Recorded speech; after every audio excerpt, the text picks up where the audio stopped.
नमस्कार जय माँ समलेश्वरी रीता किचन को आपण समस्त को स्वागत करुछि।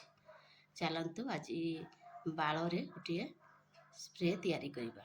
हेयर रो गोटे स्प्रे तैयारी करिबा। आमे हरिडा बाहाडा अँला बहुत प्रकार सब जिनिस पकेकी गोटे आमर पानी रो स्प्रे करबा। आगरु मु तेल तैयारी करथिली किंतु एथर हम मुंडरे एंती स्प्रे करिबा। चलतु आरंभ करिबा। हेयर स्प्रे करिबा पई देखंतु एठी मैं कोला जीरा नैछि, मेथी नैछि, एठी सिकाकाई नैछि, एठी रिठा फल नैछि, एठी हरिडा नैछि, एठी अँला नैछि, आ एठी बाहाडा नैछि, एठी रोजमेरी पत्र नैछि। एमिति रोजमेरी पत्र नैछि। ई सबु को आमे गोटे पात्र रे पानी देई बतरेई देबा। सकाळे नरम हे जाइतबो ताकरे ताकू दुई फाळ करिकि पानी रे फुटेबा। सेथरे आउ मंदार पत्र बा फूल आउ आमर भेसुंगा पत्र एमिति देई तापरे पानी रे फुटेई फुटेई पूरा आउटी कम कर देबा। एमिति पानी नबा आउ इतरे बतरेई एमिति राति भर बतुरेबा को छाड़ी देबा। चलंतु देखिबा काली जो हेयर पाई बतुरेई थेबे सेही जिनिस गुड़िक बतरी जाइछि। चलंतु सेटा फुटेकी सेटा फाळ करिकि सेटा तामने तैयार करिबा। देखंतु सब सामान गुड़िक देखंतु केते सुंदर भाबरे बतरी जाइछि। याको मैं फुटेई दउछि तापरे आपन मन को देखौछि।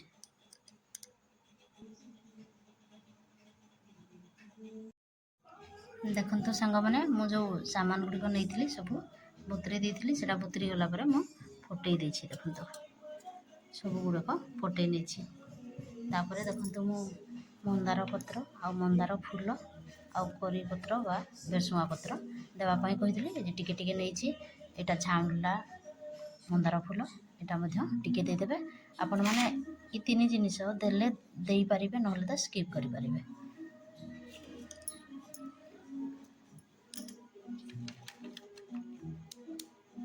तापर एटा छाणी ना न नेई की ई पत्र आ पानी सबको पूरा डायरेक्ट दे देले भलो हबो। काहे कि ना आमे पानी दे थेंते ई तार औषधीय गुण गुड़िक पुणी पड़ी जाइथांता। से तेणु करी मो अलगा पानी न देकी से पानीटा दे दउछि। देखंतु गोटे पात्र रे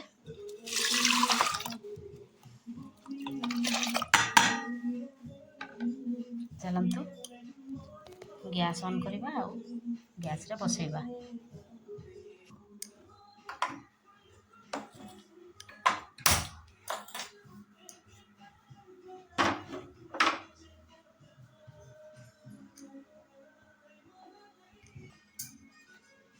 चलंतु ये जिनिस गुड़िक मध्य सेथिरे पकई देबा।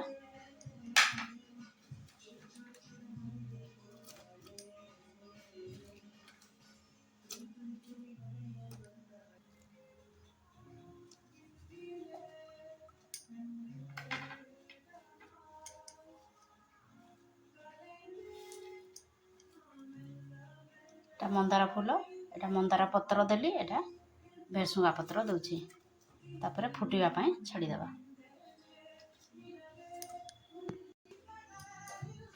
देखंतु ई गिना रे गिने पानी एक्स्ट्रा देछि। तापरे धीरे धीरे धीर आंच रे तापरे फुटिबा पई देबा।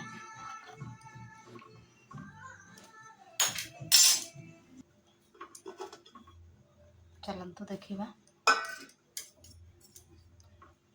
देखंतु फुटी फुटी पूरा आहुटी पूरा एते दूर तक थिला एते कमी गलानी। एबे गैस को बंद कर देबा। देखंतु केते सुंदर भाबरे फुटुछि। एमती फुटी फुटी आहुटी पूरा कमी गलानी। एथरो गैस को ऑफ कर देबा। तापरे ठंडा हला परे बोतल रे भरी देबा। देखंतु ठंडा हो जाइछि। ଆମେ ଚାଲନ୍ତୁ ଗୋଟିଏ ପାତ୍ରକୁ ଦେଇକି ଛାଣିଦେବା।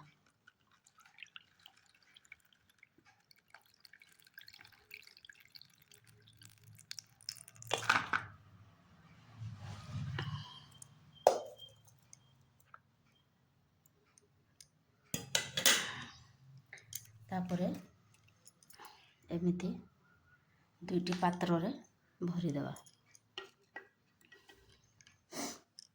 ଏହାକୁ ଚାହିଁଲେ ଆମେ ସେମ୍ପୁ ମଧ୍ୟ କରିପାରିବା।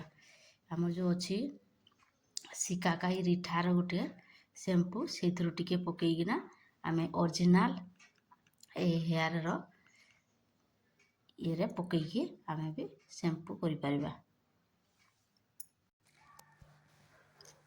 ଦେଖନ୍ତୁ ସ୍ପ୍ରେ କରିବା ପାଇଁ ମୁଁ 2ଟା ବୋତଲରେ ଭରି ଦେଇଛି।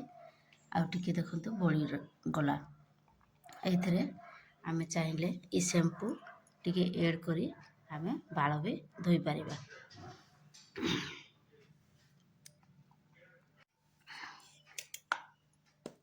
ଆମେ ଫୁଟେଇଲା ପରେ ଯେଉଁ ପାଣିଟା ଛାଣିଦେଲେ, ତାପରେ ଯେଉଁ ବାକି ଅଂଶ ଯେଉଁ ରହିଗଲା, ଏହାକୁ ଚାହିଁଲେ ଆପଣମାନେ ଗ୍ରାଇଣ୍ଡିଙ୍ଗ କରି ଏହାକୁ ବାଳରେ ମୁଣ୍ଡରେ ଲଗେଇ ପାରିବେ। କିଛି ସମୟ ରଖି ଇଏ ମଧ୍ୟ ବହୁତ ଫାଇଦା ଦେବ।